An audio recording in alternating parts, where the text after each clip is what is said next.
सदाशिवसमारम्भां शङ्कराचार्यमध्यमाम् अस्मदाचार्यपर्यन्तां वन्दे गुरुपरम्पराम्।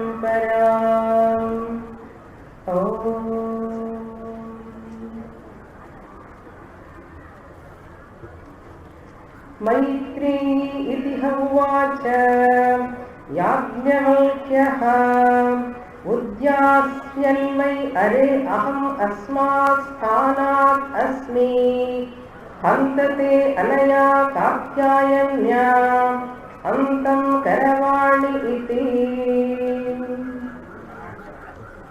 साहोवाच मैत्रेयी यन्नुव इयं भगोः सर्वा पृथिवी वित्तेन पूर्णा स्यात् कथं तेन अमृता स्याम् इति। न इति ह उवाच याज्ञवल्क्यः यथा एव उपकरणवतां जीवितं तथा एव ते जीवितं स्यात् अमृतत्वस्य तु न आशा अस्ति वित्तेन इति।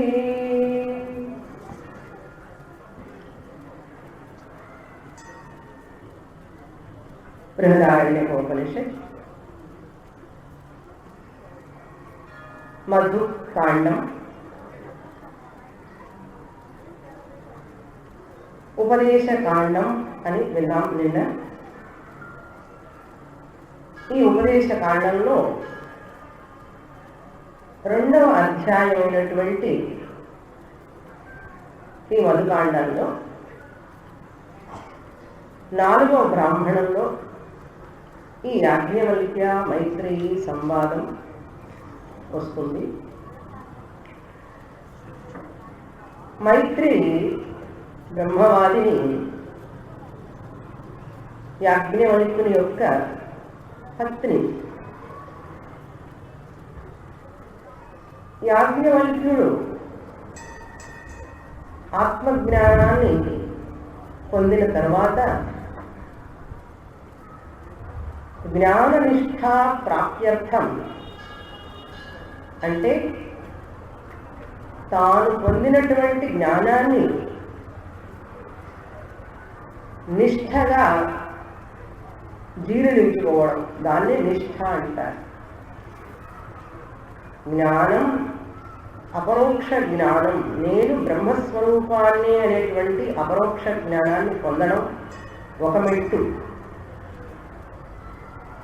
సంశయం లేకుండా, విపరీత భావనలు లేకుండా నేను ఆ బ్రహ్మస్వరూపాన్నే మరొకటి కావడానికి వీలు లేదు అనేటటువంటి సదా ఆ నిష్ఠలో ఉండడమే బ్రహ్మనిష్ఠ అంటారు. అటువంటి నిష్ఠను పొందడానికి సన్యాసాశ్రమం స్వీకరించడం ఒక అంశం, జ్ఞాన అంగంగా చెప్పబడింది. అది ఒక ప్రధాన అంశం సన్యాసాశ్రమం. తప్పనిసరిగా స్వీకరించవలసిన అవసరం లేదు. కానీ ఎవరైతే తాను గృహస్థాశ్రమాన్ని బాధ్యతలన్నీ అయిపోయిన తర్వాత, వానప్రస్థం తర్వాత సన్యాసాశ్రమాన్ని స్వీకరించడం ఒక ప్రధాన అంశం. మన భారతీయ సంస్కృతిలో, మన వేదాలలో, శాస్త్రాలలో చెప్పబడింది.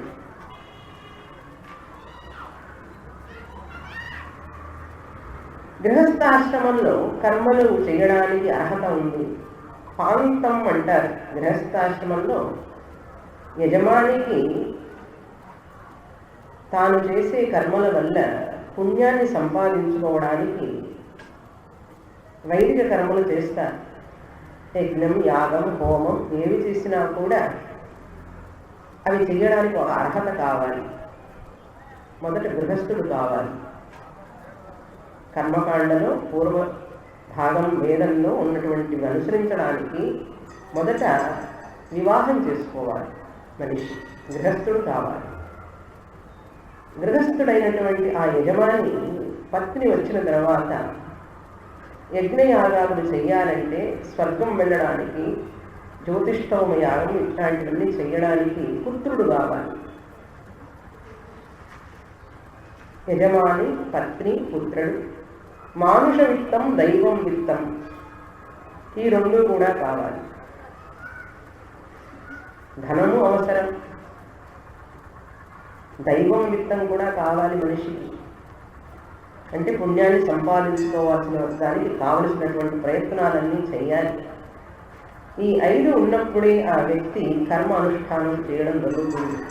తాను యజమాని 4 అంశాలు ఉన్నటువంటి వ్యక్తి కర్మ అనుష్ఠానం చేసిన తర్వాత గృహస్థాశ్రమం త్యాగం చేసి, ఈ మంత్రంలో చెప్తున్నారు యాజ్ఞవల్కుడు. మైత్రేయి ఇదిహ ఉవాచ, ఓ మైత్రేయి అని పిలిచి భార్యని ఈ విధంగా చెప్తున్నారు.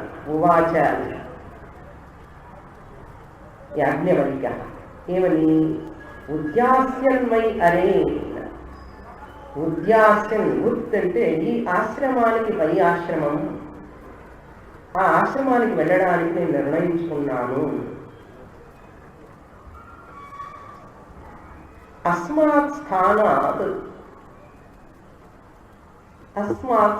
ఈ గృహస్థాశ్రమ స్థానం నుంచి నేను పై స్థానములకు వెళ్ళడానికి నిర్ణయించుకున్నాను. హంతదే అనయా కాత్యాయన్య అంతం కరవాణి. హంత అంటే ఇక్కడ నీ అనుమతి కోరుతున్నాను అన్నాడు. భార్య అనుమతి లేకుండా గృహస్థుడు సన్యాసం తీసుకోకూడదు కనుక భార్య అనుమతి కావాలి. ఇక్కడ హంత అంటే నీ అనుమతిని నేను కోరుతున్నాను, నాకు సన్యాసం తీసుకోవడానికి నువ్వు అనుమతిని ఇవ్వవలసినది అన్నాడు. తే అనయా కాత్యాయన్య, నీ యొక్క కాత్యాయని యొక్క సంబంధాన్ని ఈ రోజుతో నేను ముగింపు చేయాలనుకుంటున్నాను. అంటే ఇక్కడ ఈ విషయంలో మనం అర్థం చేసుకోవాల్సింది, భార్యలు, తనకు 2 భార్యలు, కాత్యాయని, మైత్రేయి. యాజ్ఞవల్కుడు ఆధ్యాత్మికమైనటువంటి జ్ఞాన సంపద కలిగిన వాడే కాదు, ప్రాపంచికమైనటువంటి విషయంలో కూడా ఆరితేరినవాడు. ఎప్పుడైతే తాను సన్యాసం తీసుకోవాలనుకున్నాడో, ఆయన సన్యాసం తీసుకున్న తర్వాత మరి ఎటువంటి సమస్యలు రాకూడదు. ఇద్దరి భార్యల మధ్య మళ్ళీ వాళ్ళు కోర్టుకు వెళ్ళడం ఇట్లాంటివన్నీ జరగకూడదు. వ్యవహారం కూడా తెలిసిన వాడు అని అర్థం. యాజ్ఞవల్కుడు ఎప్పుడైతే తన సంబంధం తెగిపోతుందో మనుషులు ఎవరికి వారే అంటారు. ఆ సంబంధం ఉన్నంతసేపే కనుక తర్వాత ఎటువంటి సమస్యలు రాకుండా ఉండాలి అంటే తనకున్న ఆస్తిని వారిద్దరికీ పంపకం చేయాలి అనే ఉద్దేశంతో మీ ఇద్దరికీ నేను సగభాగం నా ఆస్తిని ఇవ్వదలుచుకున్నాను, మీ అనుమతి కావాలి అని అడిగినప్పుడు సాహోవాచ మైత్రేయి, మైత్రేయి బదులు చెప్తున్నది ఏమని? ఎన్ను ఇయం భగోహో, ఓ భగవన్, భర్తని భగవన్ అని సంబోధిస్తున్నది. ప్రియమైనటువంటి గౌరవనీయులైనటువంటి ఓ భర్త గారు అని అర్థం. ఆ రోజుల్లో అలా సంబోధించేవాడి భర్తని. సర్వ పృథివీ విత్తే పూర్ణాస్యాత్, ఒకవేళ నేను ఈ సమస్త భూమండలంలో ఉన్నంత ధనాన్ని కనుక నేను పొందానే అనుకోండి, ఉదాహరణకి సర్వ విత్తే పూర్ణాస్యాత్, పృథివీ విత్తేన, ఈ భూమండలం మీద ఉన్నంత ధనమంతా కూడా నేను ఒకవేళ పొందినట్టుంటే అప్పుడు నాకు కథం తేన అమృతాస్యా ఇది, నేను అమృతత్వాన్ని పొందగలనా? అంటే ఇక్కడ విషయం ఏమిటంటే ధనం అంతా వచ్చిన తర్వాత ఆ ధనం మూలంగా పుణ్యకర్మలు చేసి ఆ పుణ్యకర్మలు చేయడం వల్ల పైలోకాలకు వెళ్ళి అమృతత్వాన్ని పొందుతానా అని అర్థం. ఆమె ఉద్దేశం ఏంటి? ఈ భూమండలం మీద ఉన్నంత ధనమంతా కూడా నేను పొందితే ఆ ధనం వల్ల పుణ్యకార్యాలు చేయాలంటే ధనం కావాలి కదండి. ఏ పుణ్యకార్యాలు చేయాలన్నా కూడా ధనం కావాలి. ఆ ధనమంతా సంపాదించిన తర్వాత నేను పుణ్యకార్యాలు చేసి పైలోకాలకు వెడితే నాకు అమృతత్వం వస్తుందా? మరణం లేనటువంటి ఒక స్థితి, ఆ మోక్షం ప్రాప్తి కలుగుతుందా అని అడిగితే యాజ్ఞవల్కుల వారు ఏం చెప్తున్నారు?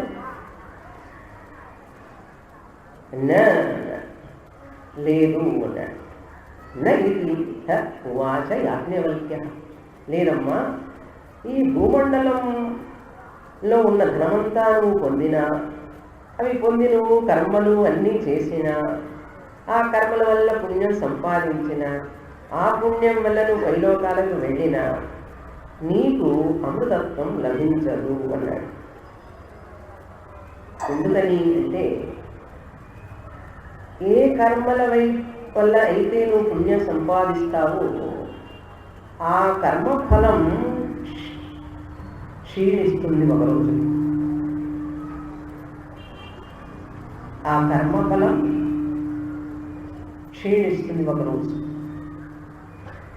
తేతం భుక్త్వా స్వర్గలోకం విశాలం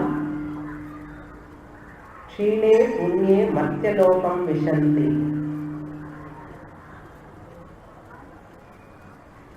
ఎంత పుణ్యాన్ని సంపాదించినప్పటికీ కూడా, పైలోకాలకు వెళ్ళినప్పటికీ కూడా నీ పుణ్యం క్షీణమైన రోజు, క్షయించిన రోజు నువ్వు మళ్ళీ తిరిగి జన్మను తీసుకోవలసి ఉంటుంది. కనుక కర్మఫలం క్షణికం, కర్మఫలం క్షణికం, అది కొంతకాలమే. కనుక ఏ కర్మ కూడా శాశ్వతమైనటువంటి మోక్షాన్ని మనకు ప్రసాదించదు.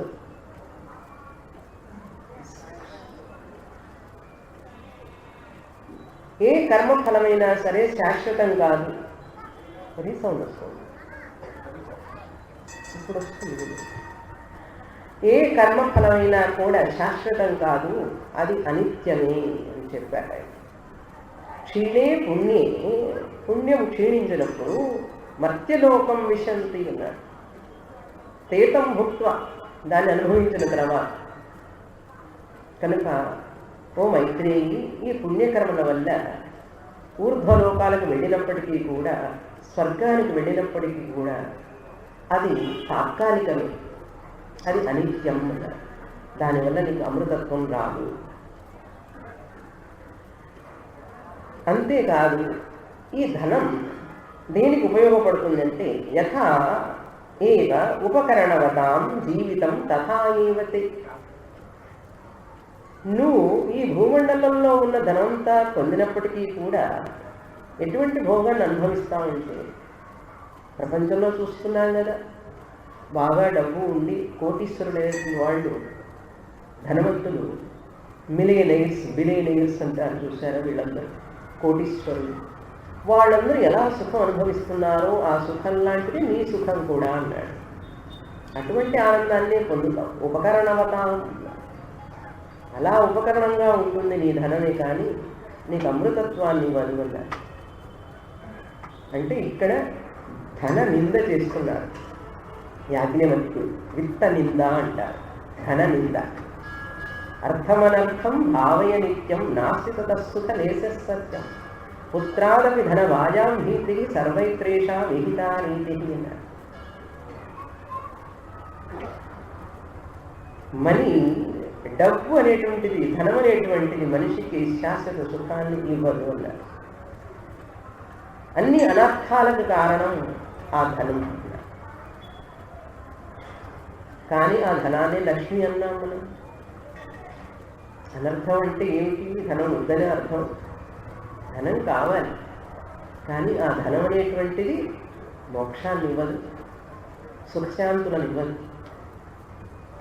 కనుక ఉపకరణవతాం జీవితం తథా ఏవతే జీవితం స్యాత్, నీ జీవితం కూడా అంతేనమ్మా వాళ్ళ జీవితాల్లాగా అని చెప్పారు. అంటే అమృతస్యసు నా ఆశ అస్తి విత్తేన అన్నారు. కారణం, ఈ విత్తం, ఈ ధనం వల్ల అమృతత్వం ఆశ పెట్టుకోవాలి. నా ఆశ అస్తి, నో హోప్స్ అని అర్థం. నో హోప్స్, అమృతత్వం వస్తుందని చెప్పి ఆశ పెట్టుకోవాలమ్మా, ఉన్న విషయం చెప్తున్నాను నీకు అన్నాడు. విన్న తర్వాత మైత్రి ఆలోచించింది ఒక క్షణం. ఆ యొక్క వైరాగ్యం మనకు విసిదపడుతుంది. తర్వాత మంత్రంలో ఏమంటుంది? 3వ మంత్రం ఇంతవరకు నిన్న చూశాం. సాహోవాచ మైత్రేయీ ఏన అహం న అమృతాస్యాం కిం అహం తేన కుర్యాం యత్ ఏవ భగవాన్ వేద తదేవ మే బ్రూహి ఇతి. ఇది ముఖ్యమైనటువంటి ఘట్టం. ఎంత వివేకమో చూడండి. యమధర్మరాజు కఠోపనిషత్తులో నచికేతుడితో అంటాడు, శ్రేయశ్చ ప్రేయశ్చ మనుష్యమేతః తౌ సంపరిత్య వివినక్తి ధీరః. శ్రేయస్సు ప్రేయస్సు రెండు మనిషి ముందుకు వస్తాయి ఓ నచికేత. మోక్షం, శ్రేయస్సు అంటే మోక్ష మార్గం, ప్రేయస్సు అంటే భౌతిక సుఖాలు, భోగాలన్నీ మనిషి ముందు రెండు ఉంటుంటాయి. ఏది కావాలి నువ్వు కోరుకుంటావో ఆలోచించుకో. శ్రేయశ్చ ప్రేయశ్చ మనుష్యమేతః తౌ సంపరిత్య వివినక్తి ధీరః అన్నాడు. ధీరులైనటువంటి వివేకవంతులైనటువంటి వాళ్ళు వివేచన చేసి శ్రేయసో వృణీతే ప్రేయో మందాన్ వృణీతే. మందబుద్ధి గల వాళ్ళు ప్రేయస్సును కోరుకుంటారు, ధీరులైనటువంటి వాళ్ళు శ్రేయస్సును కోరుకుంటారు నాయన. కనుక ఇప్పుడు మైత్రేయి అబలే స్త్రీ అయినప్పటికీ కూడా ఏం కోరుకున్నది చూడండి, శ్రేయస్సు కోరుకున్నది. కనుక అడుగుతుంది, సాహోవాచ మైత్రి. మైత్రి చెప్తున్నది ఏమని? ఏనాహం అమృతాస్యాం కిం అహం తేన కుర్యాం. ఏ ధనం వల్లనైతే నేను అమృతత్వాన్ని పొందలేనో, కిమహం కుర్యాం తేన, నేనేం చేసుకోను ఆ ధనంతో. ఆ ధనంతో నేనేం చేసుకోను. నచికేతుడు అన్నట్టు, నువ్వు ఇచ్చే ధనం నువ్వే ఉంచుకోను ఆయన, నాకు వద్దన్నాడు నచికేతుడు యమధర్మరాజు. అటువంటి సందర్భమే ఇది కూడా. తవైవాహ తవ నృత్య గీతే అన్నాడు నచికేతుడు యమధర్మరాజుతో. మైత్రేయి కూడా అలాగే, కిమహం కుర్యాం, నేనేం చేసుకోను ఈ ధనంతో. యదేవ భగవాన్ వేద, ఓ భగవాన్ స్వామి, నీకు తెలిసినటువంటిది ఏదైతే ఉన్నదో, యదేవ వేద, నీకు ఏదైతే తెలుసో, మే బ్రూహి, నాకు చెప్పవలసినది, మే బ్రూహి ఇది, ఈ విధంగా అడిగితే యాజ్ఞవల్క్యుల వారు చెప్తున్నారు. సహోవాచ యాజ్ఞవల్క్య ప్రియా బతారే. యాజ్ఞవల్క్యుల వారు ఉవాచ బదులు పలుకుతున్నారు ఏమని? ప్రియా బతా అరే, ఓ ప్రియా, ప్రియమణి అని అర్థం, ప్రియమైన నా భార్య, నువ్వు నాకు చాలా ప్రియమైన దానివి. నహ సతి ప్రియం భాషసే, నాకు ప్రియమైనట్టుగా మాట్లాడుతున్నావు నువ్వు, నాకు ప్రియాన్ని కలిగించే మాటలు మాట్లాడుతున్నావు. ఏమిటి ఈ వార్త? నేను ఆ ధనంతో ఏం చేసుకోగలను? నాకేమిటి ప్రయోజనం అమృతత్వం ఇవ్వనప్పుడు? మీకు తెలిసినటువంటి ఆ జ్ఞానాన్ని నాకు ఇవ్వండి అని అడగడం, ఆ వార్త నాకు చాలా సంతోషాన్ని కలిగిస్తుంది అన్నాడు యాజ్ఞవల్క్యుడు. ప్రియం భాషసే, నువ్వు చాలా చక్కగా మాట్లాడుతున్నావు, నాకు చాలా ఆనందంగా ఉంది. ఆస్వ వ్యాఖ్యాసామి, దా కూర్చో, నా దగ్గరికి వచ్చి కూర్చో, నీకు బోధిస్తాను, చెప్తాను విషయం అన్నాడు. నేను చెప్పే విషయాన్ని యాచక్షాణస్య తు మే నిధిధ్యాసస్వ ఇది. ఏ హి ఆస్వాం వ్యాఖ్యాస్యామి తే యాచక్షాణస్య తు మే నిధిధ్యాసస్వ ఇది. ఇప్పుడు నేను చెప్పబోయే విషయాన్ని నువ్వు జాగ్రత్తగా గ్రహించి దాన్ని మనసులో నిలుపుకొని చింతన చేయవలసి ఉంటుంది అన్నాడు. నిధిధ్యాసస్వ, ధ్యానించాలి ఆ విషయాన్ని తిరిగి తిరిగి తిరిగి. జాగ్రత్తగా నువ్వు యువర్ అటెన్షన్ ప్లీజ్ అంటారు చూసారా, అలా అన్నమాట. ఒక ముఖ్యమైన విషయాన్ని చెప్పబోయేటప్పుడు న్యూస్లో కూడా చెప్తారు, here is a flash news అంటారు. కొంచెం అటెంటివ్గా ఉండండి అని అలా చెప్తున్నారు. వ్యాచక్షాణస్య, నేను చెప్పబోయే విషయాన్ని నిధిధ్యాసస్వ, నువ్వు నిధిధ్యాసనం చేయి. పరమ సత్యాన్ని చెప్పబోతున్నాడు యాజ్ఞవల్క్యుడు. బ్రహ్మ విద్యకి కావలసినటువంటి సాధన చతుష్టయ సంపత్తి ఏమిటో వివరంగా మైత్రేయికి తెలియజేస్తున్నారు యాజ్ఞవల్క్యుల వారు. తర్వాత మంత్రంలో చాలా ముఖ్యమైన మంత్రం, సహోవాచ నవ అరే పత్యుక్కామాయ పతిః ప్రియో భవతి ఆత్మనస్తు కామాయ పతిః ప్రియో భవతి నవ అరే జాయాయై కామాయ జాయా ప్రియా భవతి ఆత్మనస్తు కామాయ జాయా ప్రియా భవతి నవ అరే పుత్రాణాం కామాయ పుత్రా ప్రియా భవంతి ఆత్మనస్తు కామాయ పుత్రా ప్రియా భవంతి.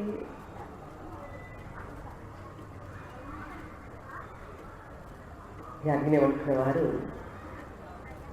ఒక పరమ సత్యాన్ని చెప్పబోతున్నారు. మనకు చేదు నిజం అది, చేదు నిజం. ఎప్పుడు నిజాలన్నీ చేదుగానే ఉంటాయి. మనకు చేదుగా ఉంది కదా అని నిజం మారదు. నిజాన్ని నిజంగా, సత్యాన్ని సత్యంగా అంగీకరించడమే మనిషి యొక్క కర్తవ్యం. అలా గనక చేయకపోతే మనం జీవితంలో ఒక ఘర్షణని ఎదుర్కోవాల్సి వస్తుంది. ఏమిటి ఆ సత్యం అంటే,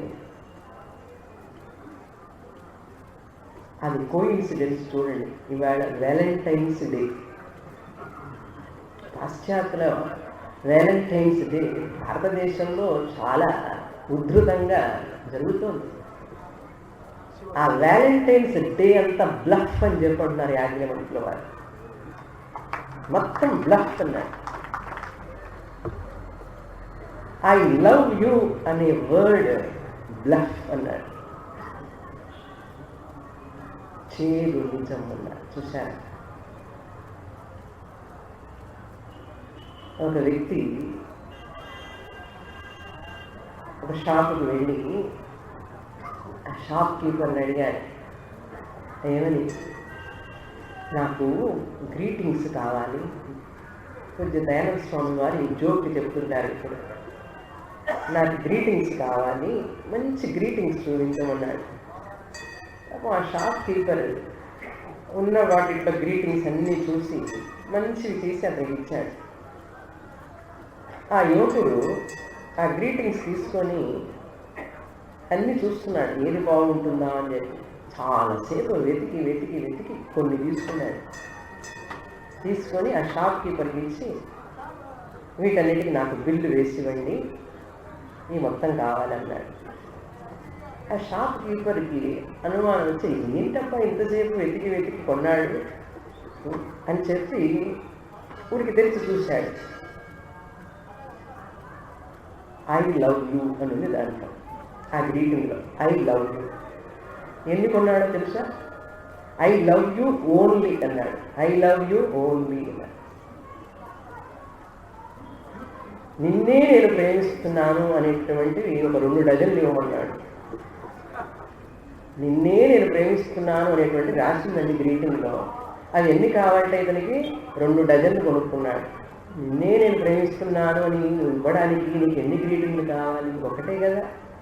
నువ్వు ఒక వ్యక్తిని ప్రేమిస్తే ఒక గ్రీటింగే, నిన్నే నేను ప్రేమిస్తున్నానంటే ఒకే గ్రీటింగ్, నీకు 2 డజన్లు ఎందుకు? దాంట్లోనే అర్థమైపోయింది. ఐ లవ్ యూ ఓన్లీ అంట. యాజ్ఞవల్క్యుల వారు చెప్తున్నారు, ఆత్మనస్తు కామాయ సర్వం ప్రియం భవతి అన్నారు. ఆత్మ ప్రయోజనం కొరకే, తన కొరకు మాత్రమే మనిషి అవతలి వాడిని ప్రేమిస్తాడు, ఎవరిని ప్రేమించడు. ఈ సత్యాన్ని సహజంగా వ్యక్తులు 90 ఏటో 80 ఏటో తెలుసుకుంటారు. ఉన్న వాస్తవ విషయం ఎంత త్వరగా తెలుసుకుంటే అంత మంచిది అంటుంది శాస్త్రం. చాలా మందికి మింగుడు పడనటువంటి పరమసత్యం. దీన్ని మనం యుక్తితో చూడాలి. ఇప్పుడు ఎలా చెప్పగలిగారు యాజ్ఞవల్క్యుల వారు? అలా ఎందుకు చెప్తున్నారట? ఏమిటి విషయం? లాజిక్, ఇక్కడ అనాలిసిస్ అంటారు దీన్ని. విశ్లేషణ చేయాలి మనం. శాస్త్ర ప్రమాణానికి యుక్తి అవసరం లేదనుకోండి. అసలు యుక్తి అవసరమే లేదు. యుక్తి లేకుండానే శాస్త్రం నిలబడుతుంది ఇండిపెండెంట్లీ. శాస్త్రం never depend on any logic, it is independent.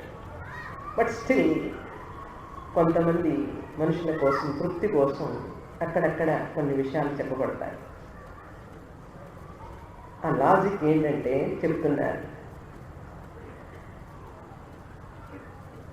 అరే ఓ మైత్రేయి, పత్యుకామాయ పతి న ప్రియో భవతి.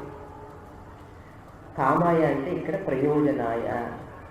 భార్య భర్తని ప్రేమిస్తుందంటే భర్త కోసం ప్రేమించదట, తన కోసమే ప్రేమిస్తుందట భర్తని. నేను చెప్పలేదండి, యాజ్ఞవల్క్యుల వారు చెప్తున్నారు. అయితే మీరు నా మీద పోట్లాడతారు, అందుకే నేను దూరంగా కూర్చున్నాను మీకు ఇక్కడ నుంచి. నవా అరే పత్యుకామాయ పతి ప్రియో భవతి. భర్త ప్రయోజనం కోసం కాదట భార్య భర్తని ప్రేమించేది. మరి ఎవరి ప్రయోజనం కోసం? ఆత్మనస్తు కామాయ, తన ప్రయోజనం కోసమే భార్య భర్తను ప్రేమిస్తుంది అన్న. తన ప్రయోజనం కోసం, ఆత్మనస్తు అంటే తన ప్రయోజనం కోసమే.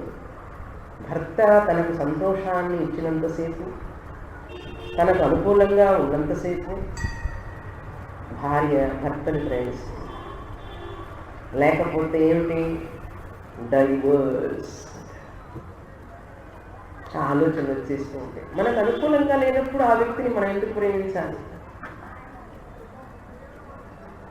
అందుకనే డైవర్స్ కేసులు ఎక్కువైపోతున్నాయి ఈ రోజుల్లో. ఎందుకంటే తన సుఖాన్ని కోరుకుంటారు కనుక మనుషులు. ఆత్మనస్తు కామాయ పతి ప్రియో భవతి అన్నాడు.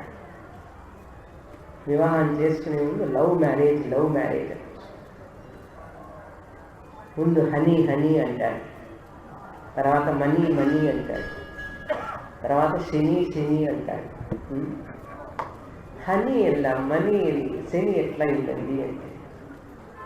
అంతేకాదు వాళ్ళే చెప్తారు, అది లవ్ మ్యారేజ్ అండి, మాది లవ్ మ్యారేజ్ అంటాడు. మరి ఎలా సడన్గా మారిపోయినావు అన్నాడు. అది నాయన ప్రపంచం.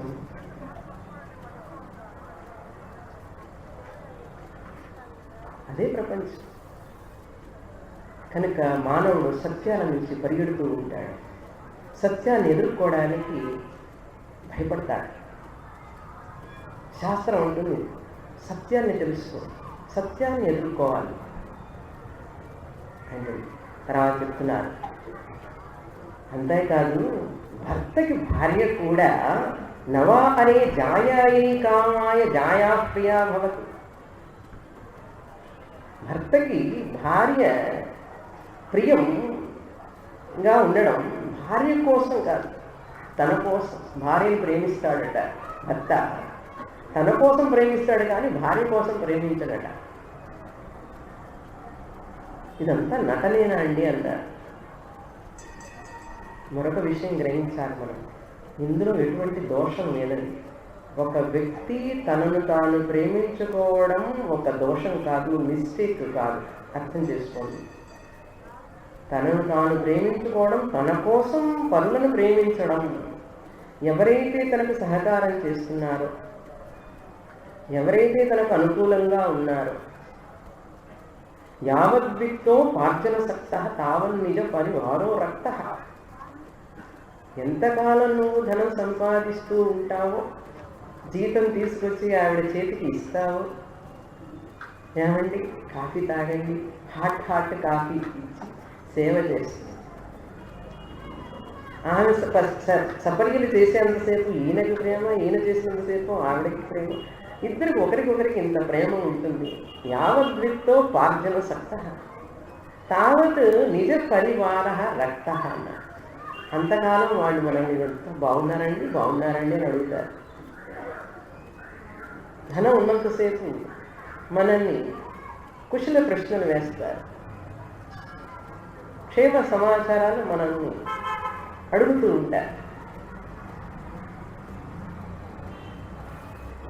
పశ్చాజ్జీవతి జర్జర దేహే, రిటైర్ అయిన తర్వాత, ముసలితనం వచ్చిన తర్వాత, జవసత్వాలని విడిగిపోయిన తర్వాత, 3 కాళ్ళు పట్టుకున్న తర్వాత, 3వ కాలు కూడా పట్టుకున్న తర్వాత, స్టిక్, వాకింగ్ స్టిక్ అన్నారు.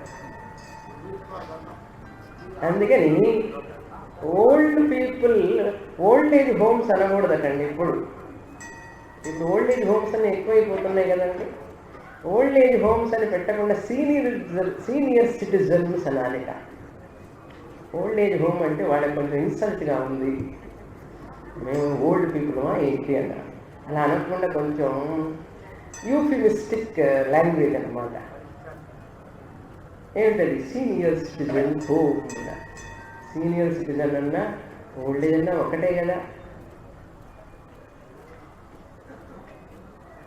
కనుక ధనం ఉన్నంతసేపు ఎవరైనా శారీరక శక్తి, మానసిక శక్తి, ఆర్థిక శక్తి, సంపద ఉన్నంతసేపు అనండి ఉపయోగించుకుంటారు మనుషులు.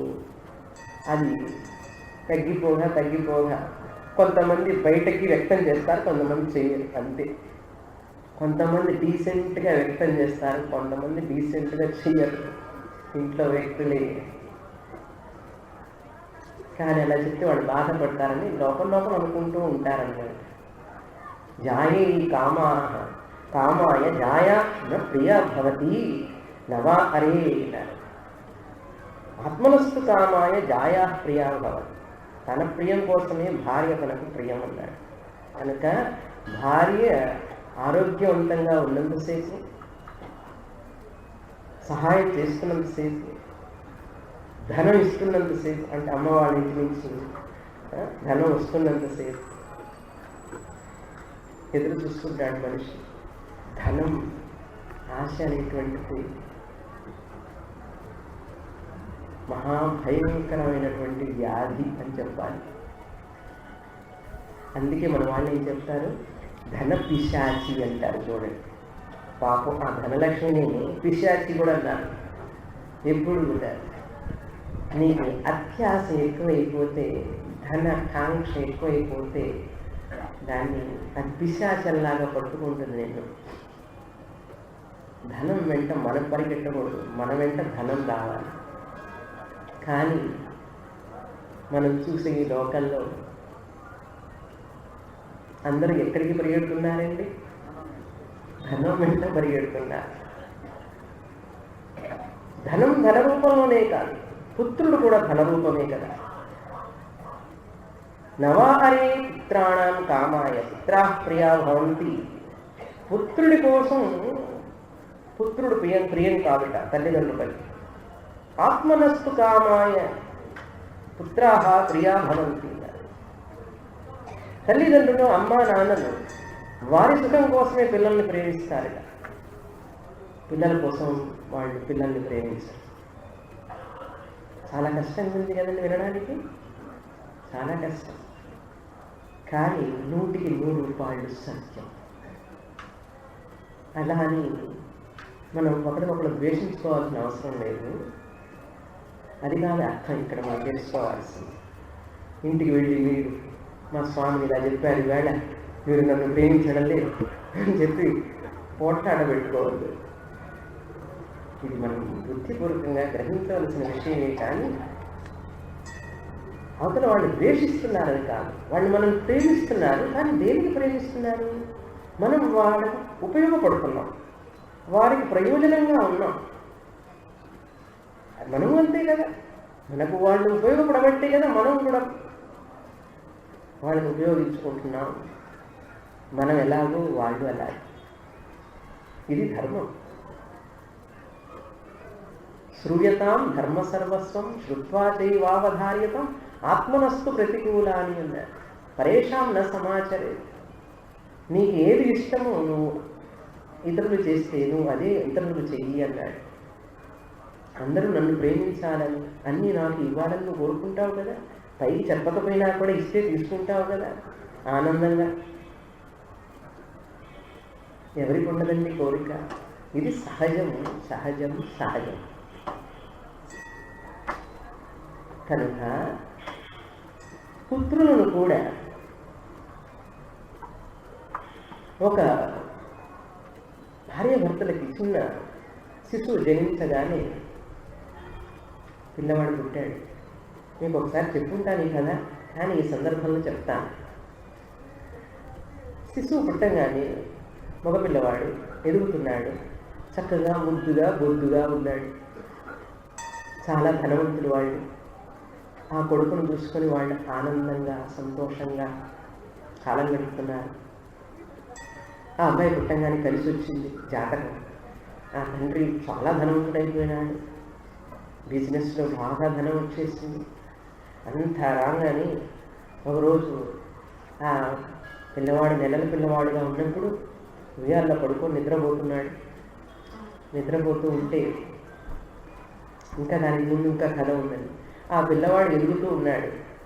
ఎదుగుతూ ఉండగా కొంచెం ఎదిగిన తర్వాత పిల్లవాడు అమ్మ అమ్మ అని వెంటబడతాడు. అమ్మే కావాలంటాడు. అమ్మ కొంగు కొట్టుకొని తిరుగుతూ ఉంటాడు. అమ్మ తప్ప వేరే లోకమే ఉండదు. కొంతకాలం అయిన తర్వాత అదే పిల్లవాడు బొమ్మ బొమ్మ అంటాడు. అమ్మని వదిలిపెట్టేస్తాడు, అమ్మ కొంగు వదిలిపెట్టేస్తాడు. అమ్మ తినడానికి రారా అని పిలిచినా రాడు. ఏం చేస్తున్నాడు? బొమ్మలతో ఆడుకుంటున్నాడు. నేను రానమ్మా అంటాడు. నేను తర్వాత వస్తానంటాడు. బొమ్మ కావాలి వాడి, అమ్మ కాదు బొమ్మ. అమ్మని మర్చిపోయినాడు, బొమ్మను పడుతున్నాడు. మరి కొంతకాలం అయిన తర్వాత బొమ్మ బొమ్మ కాస్త పుస్తకాల వెంటబడ్డాడు. చదువుకోవడం, ఆడుకోవడం, బయటికి వెళ్ళి ఆడుకోవడం, ఆటల్లో పడిపోయినాడు. బొమ్మను వదిలిపెట్టాడు, ఆటల్లో పడిపోయినాడు. ఆ ఆటలు అయిన తర్వాత, చదువు అయిన తర్వాత, కొంతకాలం అయిన తర్వాత మరొక బొమ్మను పట్టుకున్నాడు. వ్యాలంటైన్స్ డే లాగా అక్కడ కూడా బొమ్మను చూశాడు. పార్కులోనో బీచ్లోనో ఒక అమ్మాయి, అబ్బాయి, అబ్బాయి అమ్మాయి, ఎవరైనా ఇటు అటు రెండు వైపులా చూసుకోవాలి మనం. చూసి ఆ అమ్మాయిని పెళ్లి చేసుకున్నాడు. ఆనందంగా జీవితం గడుపుతున్నాడు. పెళ్ళైన తర్వాత వాడికి ఒక అబ్బాయి పుట్టాడు. అమ్మ నుంచి బొమ్మగా మనసు మార్చుకున్నాడు. బొమ్మ మీద నుంచి ఆటల వైపు, ఆటల వైపు నుంచి మరొక స్త్రీ వైపు భార్యగా స్వీకరించి తన ప్రేమనంతా ఒకదాని నుంచి ఒకదానికి మళ్ళిస్తూ పోతున్నాడు. చూడండి, భార్యలోకి వెళ్ళిన తర్వాత, ఒక పిల్లవాడు పుట్టిన తర్వాత భార్య మీద ప్రేమ పిల్లవాడి మీదకి మరలింది. ఆ పిల్లవాడే సర్వస్వం అనుకున్నాడు. ఒకరోజు ఇలా బయటికి వెళ్ళాడు. ఎవరో వచ్చి మీ ఇల్లంతా నిప్పంటుకున్నదండి అన్నాడు. మా పిల్లవాడు ఇంట్లోనే ఉన్నాడు, ఎవరు లేరు రక్షించేవాళ్ళు, ఇల్లంతా మంటలతో ఉన్నది, మా అబ్బాయిని రక్షించండి రక్షించండి అన్నాడు. తను వెళ్ళాడు, ట్రై చేశాడు రక్షించడానికి, కానీ చేయలేకపోయినాడు. పిల్లవాడు చనిపోతాడని చెప్పి ఏడుస్తూ, నాకున్న ధనం అంతా ఇచ్చేస్తానండి, మా అబ్బాయిని రక్షించండి అన్నాడు. తానే వెళ్ళొచ్చు కదా లోపలికి, పిల్లవాడిని రక్షించవచ్చు కదా, నా ధనమంతా ఇస్తాను, నా పిల్లవాడిని రక్షించండి అన్నాడు. అంటే తాను ఎందుకు వెళ్ళలేదు లోపలికి? అతను కొడుకును రక్షించడానికి తాను వెళ్ళొచ్చు కదా. కనుక తన ప్రాణాలు తనకు ప్రీతి, కొడుకు కూడా కాదు. నవారే పుత్రాణం కామాయ పుత్రా ప్రియా భవంతి, ఆత్మనస్తు కామాయ పుత్రా ప్రియా భవంతి. ఎవరు చెప్పారు? పిల్లవాడి మీద ప్రేమ ఉంటే ఎప్పుడు ఒకే రకంగా ఉండాలి కదండి. చూడండి, ఉన్నదా మనం చూస్తున్న ప్రపంచంలో? ఉన్నదా? లేదే. మనకు మనమే సాక్షి. మన ప్రేమ కూడా మారుతూ ఉన్నదా లేదా మనుషుల మీద? ఎందుకు మారుతుంది? అది పరమ సత్యం అయితే ఎప్పుడు ఒకే రకంగా ఉండాలిగా. ఉండడం లేదు. మన ప్రవర్తన ఎప్పుడు ఒకే రకంగా ఉండడం లేదు. ఆ వ్యక్తులతో మారుతూ ఉన్నది. కాబట్టి మనం శాస్త్రాన్ని నిర్మించవలసిన పని లేదు. శాస్త్రం దర్పణం లాంటిది, అద్దం లాంటిది. అద్దం ముందు పెట్టుకుంటే మన ముఖం కనపడుతుంది, శాస్త్రం ముందు పెట్టుకుంటే మన స్వరూపం అంతా కనపడుతుంది. ఎక్స్రే తీస్తారు, చూశారండి? ఎక్స్రే తీస్తే లోపల ఎముకలన్నీ కనపడతాయి అందులో. శాస్త్రం ఎక్స్రే లాంటిదండి. అందుకని శాస్త్రం చదవడానికి చాలామంది రారు, భయపడతారు. ఎక్స్రే అన్నమాట అది. నీ యొక్క స్వరూపానంతా చూపిస్తుంది శాస్త్రం. మనసు ఏమిటి, ఆలోచనలు ఏమిటి, బుద్ధి ఏమిటి, ఇంద్రియాలు ఏమిటి, ఎలా చేసుకున్నాం ఏమిటి అని చెప్పి స్క్రూటినీ చేస్తుంది శాస్త్రం మనల్ని. అందుకే చాలామంది వేదాంతం క్లాసులకు రారు. ముఖ్యంగా వచ్చినా కూడా ఈ చెవులు విని ఈ చెవులు వదిలిపెడతారు చాలామంది. కనుక అపాయింట్మెంట్ విత్ యువర్ సెల్ఫ్. అందరూ ఇంటర్వ్యూకి వెళ్తారు. అపాయింట్మెంట్ వాళ్ళతో వీళ్ళతో అంటాడు. ప్రతి వాళ్ళతో అపాయింట్మెంట్లే. తనతో తాను ఎప్పుడు అపాయింట్మెంట్ తీసుకోడు. ఎందుకంటే డిసప్పాయింట్మెంట్ అయిపోతాడు. తనతో తాను అపాయింట్మెంట్ తీసుకుంటే డిసప్పాయింట్ అయిపోతాడేమో భయంతో తనను తాను ఎదుర్కోలేడు మనిషి. ఇది పరమసత్యం. సాధకుడు, ఆధ్యాత్మిక సాధకుడు, తీవ్రమైనటువంటి ముముక్షువైనటువంటి వాడు తనను తాను ఎదుర్కొంటాడు. వాడే యోగి కదా. ఎప్పుడు భయపడడు. తన మనస్సుని స్కానింగ్ చేస్తూ ఉంటాడు ఎప్పుడు. మనం ఇతరుల మనస్సుని, ఇతరుల ప్రవర్తనని స్కానింగ్ చేస్తుంటాం ఇప్పుడు మనం. కానీ వివేకి అయిన వాడు, యోగి అయిన వాడు తన మనస్సుని తాను స్కానింగ్ చేస్తుంటాడు ఇప్పుడు, స్క్రూటినీ చేస్తుంటాడు. కనుక పుత్రాణం కామాయ న ప్రియా భవంతి, ఆత్మనస్తు కామాయ పుత్రా ప్రియా భవంతి. అంతేకాదు నవా అరే విత్తస్య కామాయ యుక్తం ప్రియం భవతి. ధనం కోసం మనం ధనాన్ని ప్రేమించడం లేదు. 500 రూపాయల నోటు దేనికంటే ప్రేమిస్తారు మీరు? 500 రూపాయల నోటు కోసం ప్రేమిస్తారా? 500 రూపాయల నోటు ద్వారా వచ్చే ప్రయోజనాన్ని మీరు ప్రేమిస్తున్నారు, కానీ 500 రూపాయల నోటుని మీరు ప్రేమించడం లేదు. ధనాన్ని ధనం కోసం ప్రేమించడం లేదు మనం. ఆ ధనం మూలంగా మనకు వచ్చే ప్రయోజనం ద్వారా, ఆ ప్రయోజనం వల్ల నాకు ఆనందం, సుఖం కలుగుతుంది. ఆత్మనస్తు కామాయ, నా ప్రయోజనం కోసం నేను ధనాన్ని ప్రేమిస్తున్నాను. నా ప్రయోజనం కోసం నేను ధనాన్ని ప్రేమిస్తున్నాను, కానీ ధనం కోసం నేను ధనాన్ని ప్రేమిస్తున్నాను. యాజ్ఞవల్క్యుల వారు చెప్తున్నారు, మైత్రేయి, ఏ వ్యక్తి కూడా ధనాన్ని ధనం కోసం ప్రేమించాడు, అదేవిధంగా బ్రహ్మణ కామాయ బ్రహ్మ న ప్రియం భవతి అన్నారు. నవా అరే బ్రహ్మణ కామాయ బ్రహ్మ ప్రియం భవతి, ఆత్మనస్తు కామాయ బ్రహ్మ ప్రియం భవతి. నవా అరే క్షత్రస్య కామాయ క్షత్ర ప్రియం భవతి, క్షత్రం ప్రియం భవతి. ఆత్మనస్తు కామాయ క్షత్రం ప్రియం భవతి అన్నారు. బ్రాహ్మణుడు, ఇక్కడ బ్రాహ్మణ క్షత్రియం రెండు చెప్పారు, మనం వైశ్య శూద్ర కూడా చేర్చుకోవాలి ఇందులో. ఆ వర్ణాల వాళ్ళు, వాళ్ళని గౌరవించేవాళ్ళు ఒక్కొక్క వర్ణానికి ఒక్కొక్క స్థానం ఇచ్చారు.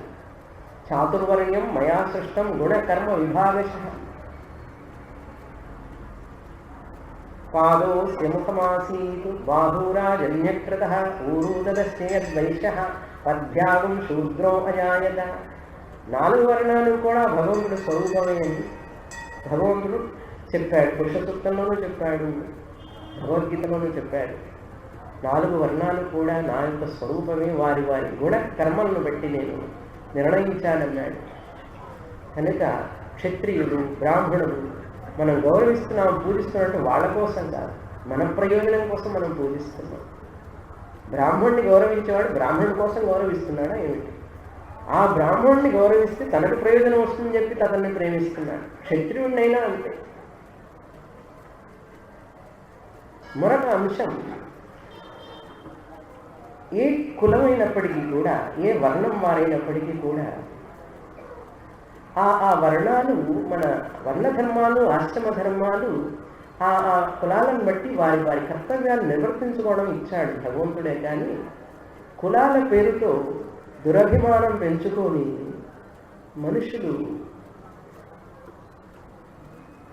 వారి యొక్క సంస్కారాన్ని కోల్పోకూడదు. కుల దురభిమానం, మత దురభిమానం, ఏ అభిమానాలు లేకుండానే మనం ఆధ్యాత్మిక మార్గంలో వెళ్ళడం చాలా కష్టం. పుట్టడంతోనే దేహాభిమానం, మన అభిమానం, భార్య అభిమానం, పుత్ర అభిమానంతోనే ఇవన్నీ ఉన్నాయి. ఇవన్నీ ఎక్స్ట్రా చేర్చుకుంటాం అన్నమాట. ఏవి? మతాభిమానం, కులాభిమానం, ఇంకా ఎక్స్ట్రా చేర్చుకొని ఇంకా బర్డెన్ అయి కూర్చుంటాం మనం. ఎక్కడికి అటు ఇటు కదలడానికి లేకుండా ఫ్రేమ్లో కూర్చుంటాడు మనిషి. ఈ అభిమానాలతో మనిషి ఎదగలేడు. ఎప్పటికీ ఎదగకపోగా భగవంతుడు సృష్టించినటువంటి ఈ కులాలు, వర్ణాలు వారి వారి గుణాన్ని బట్టి సృష్టించానన్నాడు. కానీ తాను తన యొక్క రుచి ప్రకారంగా ఆయన సృష్టించలేదు, ఆయన నిర్ణయించలేదు. నీ గుణం ఇలా ఉంది కాబట్టి నీకు ఈ పేరు పెట్టాను, నీ గుణం ఇలా ఉంది కాబట్టి నీకు ఈ పేరు పెట్టాను. సత్వగుణ, రజోగుణ, తమో గుణాన్ని బట్టి పెట్టాను. కానీ ఏ వర్ణం వారు అధికం కాదు, ఏ కర్మ, ఏ ప్రొఫెషన్ సుపీరియర్ కాదు, ఇన్ఫీరియర్ కాదు, అన్నీ సమానమే. ఆ వర్ణధర్మం, ఆశ్రమ ధర్మం, ఈ గుణ స్వభావాన్ని బట్టి మనం తెలుసుకోకపోతే మన సమాజంలో ఇప్పుడు జరుగుతున్నటువంటి ఈ కులాభిమానం వల్ల వచ్చేటటువంటి అరాచకాలన్నిటికి కారణం మన అజ్ఞానమే. మనందరం మానవులం మొదట, కులం తరువాత. ఆ పేరు వచ్చింది ఆ జాతి తరహా. జాతిని మార్చుకోలేం కానీ స్వభావాన్ని మార్చుకోవచ్చు కదా. కనుక అదొక సపరేట్ టాపిక్ రండి. కనుక దాన్ని మనం అర్థం చేసుకోవడం చాలా అవసరం. జాగ్రత్త. నిందించాల్సిన పని లేదు, కుల వ్యవస్థని నిందించాల్సిన పని లేదు. హిందూ మతంలో కుల వ్యవస్థ ఉంది, అది చీడ పురుగులాగా పట్టి పీడిస్తున్నది. ఎవరండి చెప్పింది చీడ పురుగులాగా పట్టి పీడిస్తున్నది? నీ మనసుకు పట్టింది చీడ పురుగు, కులానికి పట్టలేదు, వర్ణానికి పట్టలేదు చీడ పురుగు. దురభిమానంతో నీకు పుట్టింది, మనస్సుకు పుట్టింది చీడ పురుగు. భగవంతుడు సృష్టించినటువంటి వర్ణాలను ఎందుకు సృష్టించాడు భగవంతుడు? నీ గుణాన్ని బట్టి సృష్టించాడు. మానవుల గుణాన్ని బట్టి, స్వభావాన్ని బట్టి సృష్టించాడు. చదువు, తెలుసుకో, భగవద్గీత చదువు. ఒక్క శ్లోకం అర్థమైతే చాలు. 18 అధ్యాయాలు మేము చదివేశామండి, పేజీలన్నీ తిరగవేశామన్నాను. ఒక్క శ్లోకానికి అర్థం చెప్పండి. చాతుర్వర్ణ్యం మయా సృష్టం గుణకర్మ విభాగశః తస్య కర్తారమపి మాం విద్యకర్తారమవ్యయం. ఈ ఒక్క శ్లోకానికి అర్థం చెప్పండి. చెప్పగలిగితే నీకు భగవద్గీత అంతా అర్థమైనట్టే. ఎవరికో చెప్పక్కర్లేదు, నీకు తెలుసుకుని ఉన్నారా అని. దీనికి అర్థమైతే భగవద్గీత అంతా అర్థమైనట్టే. అంత తేలిక కాదండి భగవద్గీత అర్థం అవడం, చాలా కష్టం. కనుక మనం తెలుసుకోవాల్సింది ఎంతో ఇది. బ్రాహ్మణ క్షత్రియ కామాయ న ప్రియం భవతి ఆత్మనస్తు కామాయ. ఆ కులం వాళ్ళు ఆ కులాన్ని దేనికి ప్రేమిస్తున్నారు? వాళ్ళ కోసం ప్రేమిస్తున్నారు, కులాన్ని ప్రేమించడం లేదు. మా కులం అంటే నాకు చాలా గౌరవం అంటున్నాడు. కులం అంటే గౌరవమా, నీకు నీ మీద గౌరవమా? యాజ్ఞవల్క్య వారు అడుగుతున్నారు, చెప్పండి సమాధానం. బ్రాహ్మణ కులం అంటే నీకు గౌరవమా, నీ మీద నీకు గౌరవమా? క్షత్రియ కులం అంటే నీకు గౌరవమా, నువ్వు లేని క్షత్రియ కులం ఎక్కడున్నది? నువ్వు లేని బ్రాహ్మణ కులం ఎక్కడున్నది? నువ్వు ఉన్న తర్వాతనే కదా బ్రాహ్మణ కులం క్షత్రియ కులం వెళ్ళి వచ్చినది. కనుక నిన్ను నీవు ప్రేమిస్తున్నావు, కులాలన్నీ తరువాత. కనుక మానవులందరినీ ప్రేమించడం నేర్చుకోవాలి. మనం ముందు మానవులందరినీ మనం ప్రేమించడం నేర్చుకోవాలి.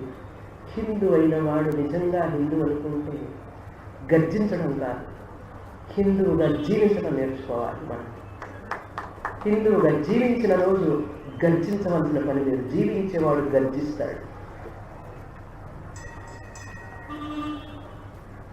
హిందూ ధర్మ ఆచరణ పద్ధతి ప్రతి క్షణం నేను హిందువుగా జీవించాలి. నేను హిందువులని నోరు తెరిచి చెప్పనక్కర్లేదు. నేను ఫలానా భక్తుడని చెప్పుకోవాలండి? చెప్పండి. నేను ఫలానా మతానికి వస్తుందని చెప్పుకోవాలి. నా యొక్క నడవడికి, నా మతానికి, నా భక్తికి తాకాలి. నోరు మెదపి చెప్పవలసిన పని లేదు. మన వాళ్ళు ఎప్పుడు చెప్పలేదు అసలు. మన పెద్దలు ఏనాడు నేను ఫలానా భక్తుడిని చెప్పుకున్నారండి? చెప్పండి. ఎక్కడన్నా విన్నారా?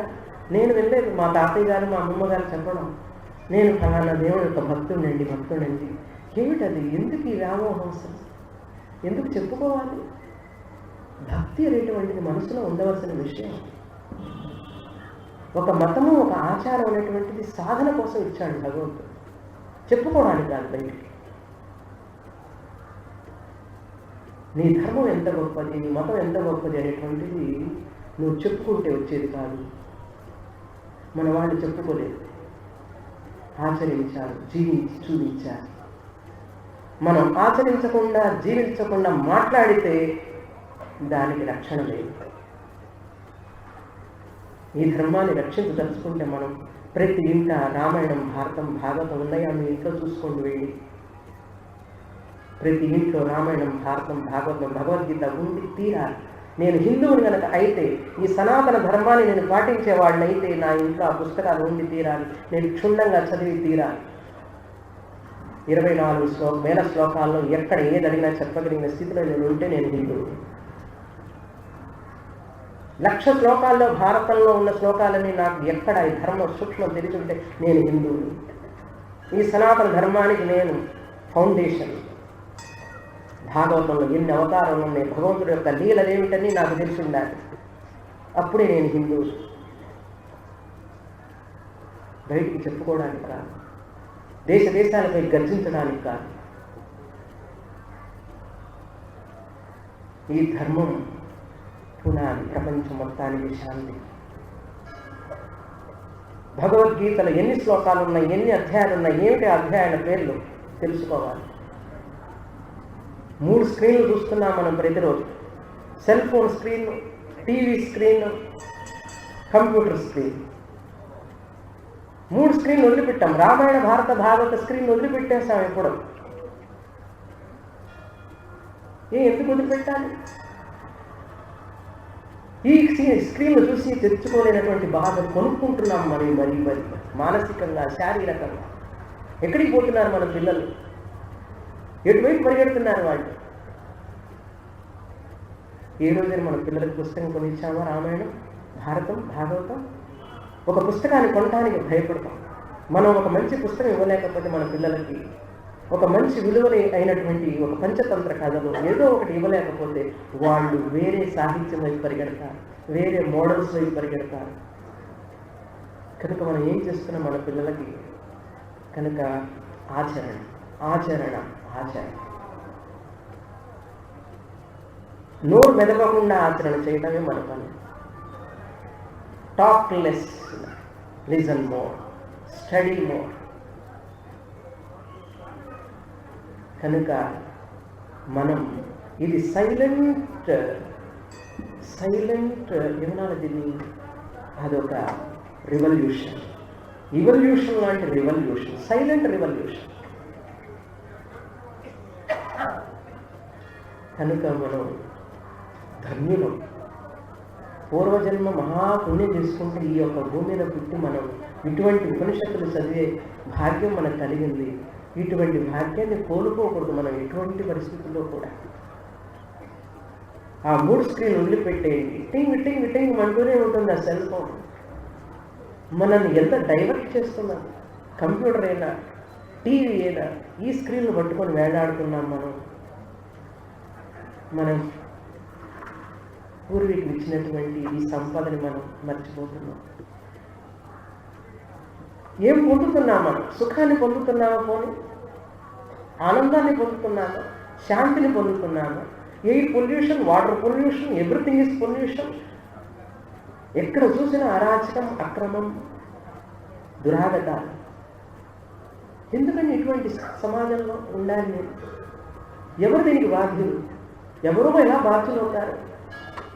ఎవరో ఎలా బాధ్యులు అవుతారు? నాకు బాధ్యత లేదా? నేను ఈ సమాజంలో లేనా? ఇది నా సమాజం, ఇది నా సంస్కృతి, నా భారత ధర్మం, నా సనాతన ధర్మం, వేదాలకు పుట్టినిల్లు ఇది. ఇక్కడ నేను పుట్టాను. ఈ ధర్మాన్ని పిల్లలకి సేవ్ చేస్తారు, బ్యాంకులో అకౌంట్ వేస్తారు. అబ్బాయికి ఎంత వేశాను, అమ్మాయికి ఎంత వేశాను, అబ్బాయికి ఎంత వేశాను, అమ్మాయికి ఎంత వేశాను. ఎంతగా చూసుకుంటున్నారు మీరు? అబ్బాయికి ఎంత డిపాజిట్ చేశాను, అమ్మాయికి ఎంత డిపాజిట్ చేశాను. అహర్నిశలు కష్టపడుతున్నారు తల్లిదండ్రులు. ఆ డిపాజిట్లు తీసుకుని పిల్లలు పారిపోతున్నారు. వీళ్ళని ఓల్డేజ్ హోమ్లో పడేస్తున్నారు. వాళ్ళు పడేటప్పుడు వీళ్ళే పడుతున్నారు. కానీ పిల్లలకి ఇవ్వవలసింది ఇవ్వకపోతే ఇలా దుఃఖం పాలవుతాం. మనం సంస్కారాన్ని ఇస్తే వాళ్ళు దేశానికి ఉపయోగపడతారు, మనకి ఉపయోగపడతారు, వాళ్లకు వాళ్ళు ఉపయోగపడతారు. వాళ్లకు శాంతి, తల్లిదండ్రులకి శాంతి, సమాజానికి శాంతి. సమాజానికే కాదండి, లోకానికే శాంతి. లోకా సమస్తా సుఖినో భవంతు, సర్వే జనా సుఖినో భవంతు అని చెప్పి పెదవుల మీద చెప్తున్నాం మనం. ఎక్కడ శాంతి? మన ఇంటి పక్కన, మన ఇంట్లో లేదు శాంతి, మన మనసులో లేదు ముందు. అసలు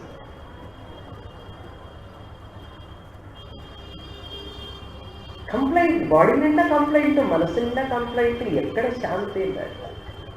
సాధన ఎక్కడ ఉంది? ఎక్కడ అనుష్ఠానం ఉంది? ఎక్కడ సాధన, ఎక్కడ అనుష్ఠానం, ఎక్కడ నియమ ఆచరణ ఉంటే అక్కడ శాంతి ఉంటుంది. నియమ ఆచరణం, అనుష్ఠానం లేని ఇంట్లో, ఆచరణ లేని ఇంట్లో శాంతి ఉంటుంది. మేధస్సును కోల్పోకూడదు. మేధస్సును పదును పెట్టుకొని మనం ఎదగాలి, కానీ ఉన్న మేధస్సును పోగొట్టుకొని బ్లంట్ చేసుకోకూడదు. ఎప్పుడు కూడా బ్లంట్ అయిపోకూడదండి మన మేధస్సు. యాజ్ఞవల్కుల వారు ఆ యొక్క సత్యాన్ని చెప్పడం కోసం మైత్రేయి ఇదే మా ప్రపంచం, ప్రతి ఒక్కరూ తనను తాను ప్రేమిస్తాడు, ఎవరిని ఎవరు ప్రేమించారు, విషయం తెలుసు, ఇది సత్యం అన్నాడు. తర్వాత చెప్తున్నారు, లోకానాం కామాయ నవారే లోకానాం కామాయ లోకాహ ప్రియా భవంతి. స్వర్గాన్ని ఎందుకు ప్రేమిస్తున్నాడు మనిషి? స్వర్గంలోకి పోవాలని, పితృలోకాలకు పోవాలని ఎందుకు ఆరాటపడుతున్నాడు? తన కోసం, లోకాల కోసం కాదు. నవారే లోకానాం కామాయ లోకాహ ప్రియా భవంతి, ఆత్మనస్తు కామాయ లోకాహ ప్రియా భవంతి. అరే మైత్రేయి, అంతేకాదమ్మా, న దేవానాం కామాయ దేవాహ ప్రియా భవంతి. ఏ దేవతనైనా సరే, రాహు కేతు, ఏ దేవతనైనా సరే, ఏ యొక్క దేవతను మీరు పూజిస్తున్నారో ఆ దేవతలు వారి కోసం మీరు పూజించడం లేదు. మనకి ఏం ప్రయోజనం ఉంటుందా ఆ దేవతల ద్వారా అని చెప్పి మనం దేవతను పూజిస్తున్నాం. కానీ నాకు ఆ దేవుడు అంటే చాలా భక్తి అండి, ఇలా పచ్చి అబద్ధం. నాకు ఆ దేవుడు అంటే చాలా భక్తి అండి, ఎందుకంటే నాకు ఆ దేవుడి వల్ల చాలా ప్రయోజనం ఉంది కనుక ఆ దేవుడు అంటే భక్తి. ఇది పరమ సత్యం. ఆయన కనుక నేను అనుకున్న ప్రయోజనాన్ని ఇవ్వలేకపోతే డాష్ డాష్ డాష్, మీకు తెలుసా సంగతి. నేను అనుకున్న ప్రయోజనాన్ని ఆయన కనుక పూర్తి చేయకపోతే ఏం చేస్తాం? స్థాన భ్రంశం అన్నారు. ఆయన్ని మార్చి మరొక దేవుణ్ణి పెట్టుకుంటాను. ఎందుకంటే నాకు ఆ ఛాయిస్ ఉంది కదా. కనుక దేవుడి కోసం పూజిస్తున్నావా, నీ కోసం పూజిస్తున్నావా? దేవానాం కామాయ దేవా ప్రియా భవంతి, ఆత్మనస్తు కామాయ అన్నాడు. ఎందుకు తిరుగుతున్నాం గుడి చుట్టూ? తప్పు లేదు. మన కోసం ఆయన్ని ఇష్టపడుతున్నాం, తప్పు లేదు, శాస్త్రమే చెప్తుంది, అందులో దోషం ఏం లేదు. అంతేకాదు నవా అరే భూతానాం కామాయ భూతాని ప్రియా భవంతి. భూతాని అంటే మిగతా జీవరాశి. ఆ జీవరాశులు ఏమిటంటే ఇంట్లో ఉంటాయి కదా, కుక్క పిల్లలు, పిల్లి పిల్లలు, ఇంకా వాహనాలు కూడా చేర్చుకోండి. ఆయన చెప్పలేదు, ఎన్ని చెప్తాడు పాపం యాజ్ఞవల్క్యుడు. ఇప్పటికే మంత్రం పెద్దదైపోయింది, ఇంకా కాలేదు మంత్రం, చాలా ఉంది. పిల్లిని ఎందుకు ప్రేమిస్తున్నాడు? మా పెట్టండి అంటాడు. పిల్లిని పిల్లి కోసం ప్రేమిస్తావా నువ్వు? కుక్క పిల్ల కోసం ప్రేమిస్తావా అన్న? కాదు, అది నాకు సంతోషాన్ని ఇస్తుంది. ఇప్పుడు ఇళ్లలో ఒక ఫ్యాషన్ అయిపోయింది కదా, సింగిల్ చైల్డ్ ఫ్యామిలీస్. ఒక అబ్బాయి లేకపోతే ఒక అమ్మాయి, వాళ్ళకి ఎవరు ఉండరు తోడు. వాడు ఏం చేస్తాడంటే ఒక కుక్క పిల్లని కోరుకుంటాడు. మరి ఇమోషనల్గా ప్రెషర్ ఉంటుంది కదండి లోపల. అది ఎట్లా షేర్ చేసుకునేది? అన్నయ్య లేడు, అక్కయ్య లేదు, తమ్ముడు లేడు, చెల్లెలు లేదు ఆడుకోవడానికి, ఇంట్లో పోట్లాడుకోవడానికి ఎవరు లేరు. Single child families are suffering a lot. Psychologically all single child, no siblings అంటే వాళ్ళు psychologically they will get depression. Family planning పేరుతో మనం ఎక్కడ ఉంటున్నామో తెలుసా? ఇప్పుడు అన్నయ్య లేకుండా, తమ్ముడు లేకుండా, చెల్లెలు లేకుండా, అక్కయ్య లేకుండా ఒకే ఒక బిడ్డ ఉంటే వాడికి ఆరోగ్యవంతుడు కాలేడు. ఇలా చెప్తే గవర్నమెంట్ వాళ్ళు నన్ను అరెస్ట్ చేస్తారు. ఇప్పుడు వాడి ఫ్యామిలీ ప్లానింగ్ అని చెప్తున్నారు కదా, నేను ఇలా చెప్తే వాడికి కోపం వస్తుంది. కానీ సత్యం, ఒక పిల్లి పిల్లను, కుక్క పిల్లను పెంచుకొని పాపం ఆ పిల్లవాడు దానికి ఆడుకొని, దాన్ని పడుకోబెట్టుకొని పక్కన దానికి నీళ్లు పోసి, దానికి ఆహారం ఇచ్చి, భూతానాం కామాయ న భూతా ప్రియా భవంతి. వాటి కోసం మనం ప్రేమిస్తాం. కారు కానీ మన వాహనాలు కానీ ఎందుకు ప్రేమిస్తున్నాం? మన కోసం ప్రేమిస్తున్నాం. అవునా కాదా? నాకు చెప్పొద్దులేండి, మీరు మిమ్మల్ని ప్రశ్నించుకోండి. ఇంకా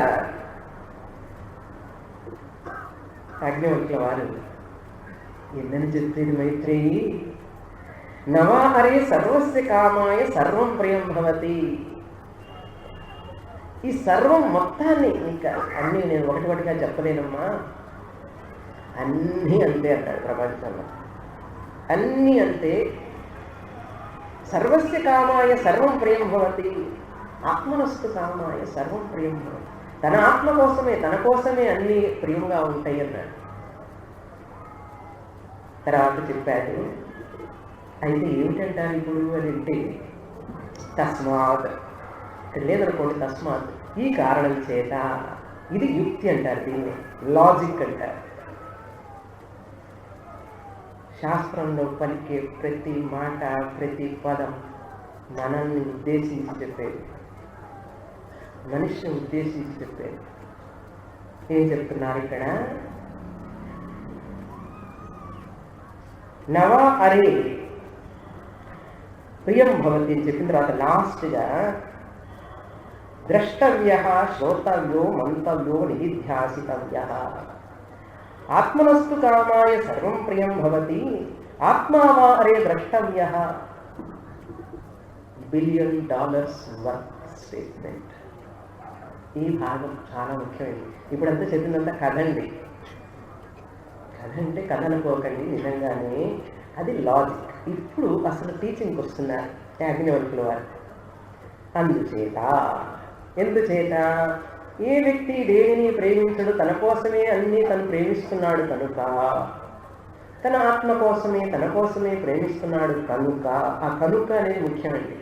తస్మాత్, దేర్ఫోర్ వాట్, నిన్నంటే నువ్వు ఇష్టపడతావు కనుక నిన్ను నువ్వు తెలుసుకో అన్నాడు. నిన్ను నువ్వు ఇష్టపడతావు కనుక నిన్ను నువ్వు తెలుసుకో అన్నాడు. ఆత్మావా అరే ద్రష్టవ్య అన్నాడు. ఇక్కడ ఒక ప్రాబ్లం ఉంది. ఏమిటంటే ద్రష్టవ్య అంటే చూడు అని అర్థం. Literal translation. మీరు పుస్తకాలన్నీ తిరిగేయండి, వాళ్ళు ట్రాన్స్లేట్ చేసేది చూడవలసినది. పెద్ద ప్రాబ్లం. ఇక్కడే సంప్రదాయ గురువులు చాలా జాగ్రత్తగా అన్ఫోల్డ్ చేయాలి ట్రూత్ని. ద్రష్టవ్య అంటే కనుగొనవలసినది అన్నాడు. చూడవలసినది కాదు, కనుగొనవలసినది, తెలుసుకొనవలసినది. Discovered, it has to be discovered. ద్రష్టవ్య అన్నారు. హౌ టు డిస్కవర్, ఎలా చూడాలి? హౌ టు రికగ్నైజ్, ఎలా తెలుసుకోవాలి? హౌ టు డిస్కవర్, ఎలా కనుక్కోవాలి? శ్రోతవ్యో మంతవ్యో నిధిధ్యాసితవ్య అన్నారు. శ్రోతవ్య, శ్రవణం చేయి శాస్త్రాన్ని. నేను మెట్లుగా చెప్తాను. ఆత్మని కనుక్కోవడం అంటే, ఆత్మని తెలుసుకోవడం అంటే, ఆత్మని గ్రహించడం అంటే దానికి మార్గం, మెట్టు ఏమిటి? శ్రోతవ్య. తవ్య ప్రత్యయం పెట్టారు. You should listen, you should study. తవ్యం అంటే ఏంటంటే విధి, కంపల్సరీ. తవ్య ప్రత్యయం అంటారు సాంస్క్రిట్లో, సఫిక్స్ అంటారు. తప్పకుండా చేసి తీరాలి, తప్పకుండా వినాలి అన్నాడు. శ్రోతవ్య, వినడమే కాదు, వినడంతో నీ పని అయిపోలేదు. శ్రవణం చేయడమే కాదు. శ్రోతవ్య అంటే శ్రవణం చేయవలసినది. అక్కడ ఎవరో మాట్లాడుతున్నారండి, వాళ్ళు కొంచెం ఆపండి. It distracts the students who are sitting at the back. Please ask them to speak.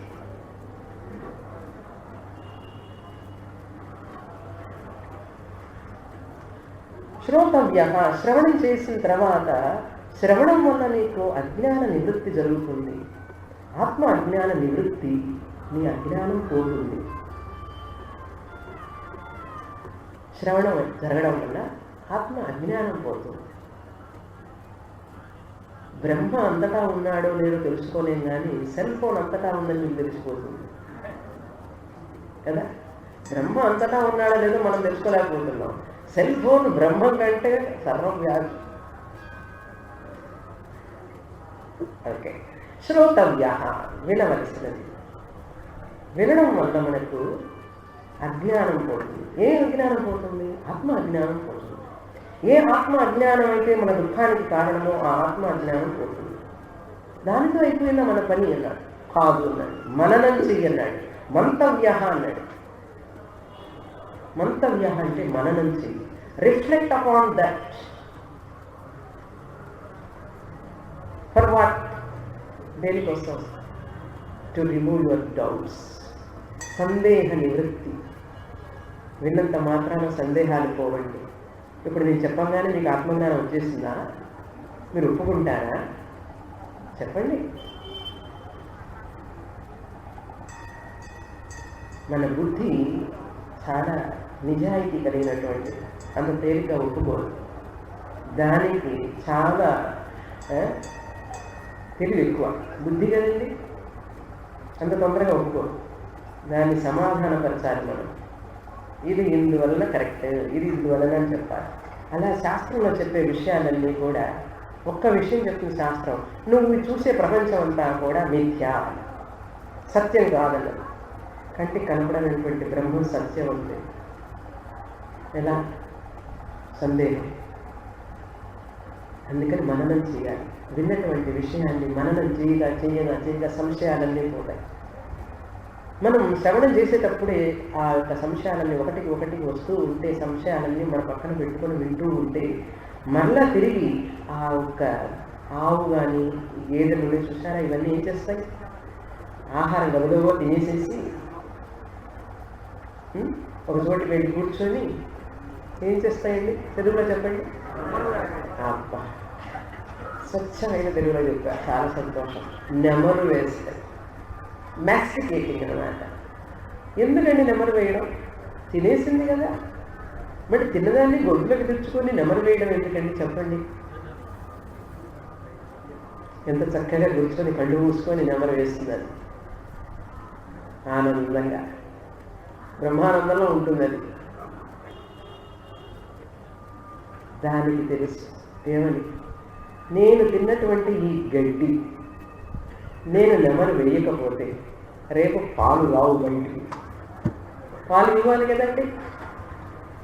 పచ్చి గడ్డి, పచ్చని గడ్డి తిని తెల్లటి అమృతం లాంటి పాలు ఇస్తున్నది. దానికి తెలిసి ఏ పిహెచ్డి చదువుకోకుండా తిన్న గడ్డి నెమరు వెయ్యాలని దానికి తెలుసు. మనకి ఎందుకు తెలియడం లేదు? నేను చదివాను, అది చదివాను, ఇది చదివాను, ఇది చదివాను. చదివిన వాడికి చెప్పడు వెళ్ళి ఒక్కటే గుర్తండి, చదివిన వాడు అర్థం చేసుకున్నవాడు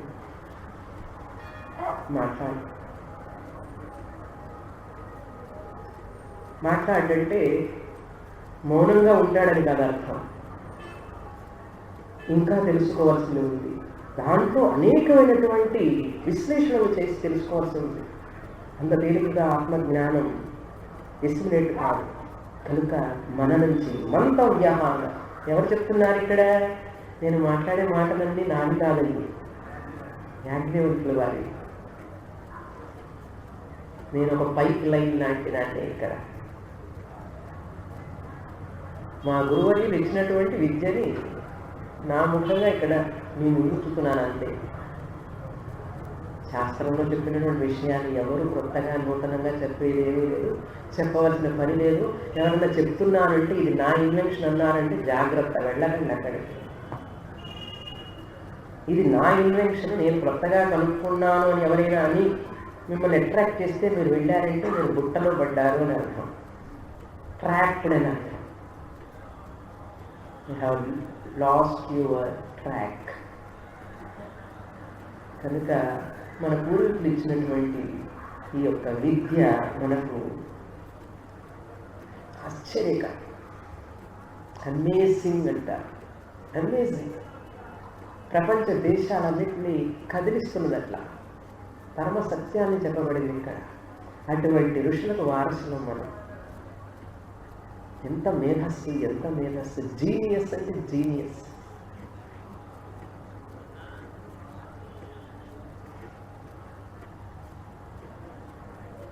ఆ జీనియస్ యొక్క సంతానం మనందరం. మన ఋషులు జీనియస్ అంటారు, మేధావంతులు, వారి సంతానం మంతవ్య. నిన్న చెప్తాను కదా, మనిషి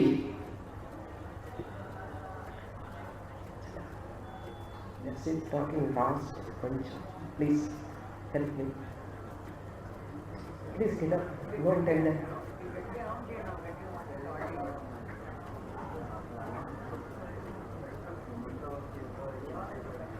మంతవ్య, మననం చేయవలసింది. మనిషి మననం అంటే థింక్, టు రిఫ్లెక్ట్ అపాన్. ఆలోచన పరుణ్ణే మనిషి అన్నాం. జ్ఞానం పొందిన వాడిని మనీషి అన్నాం. మనీషా అస్తి అస్తి ఇది మనిషి అన్నారు. ఎవరికైతే జ్ఞానం ఉందో ఆ వ్యక్తి మనిషి. కనుక జ్ఞానం లేనివాడు, మనందరూ మనుషులు గారు, మనుషులే కానీ మనిషి లాంటి వారు. అజ్ఞానులందరూ మనిషి లాంటి వారు, మనుషులు కాదు. కనుక మనిషి కావాలి అంటే చదవాలి శాస్త్రం.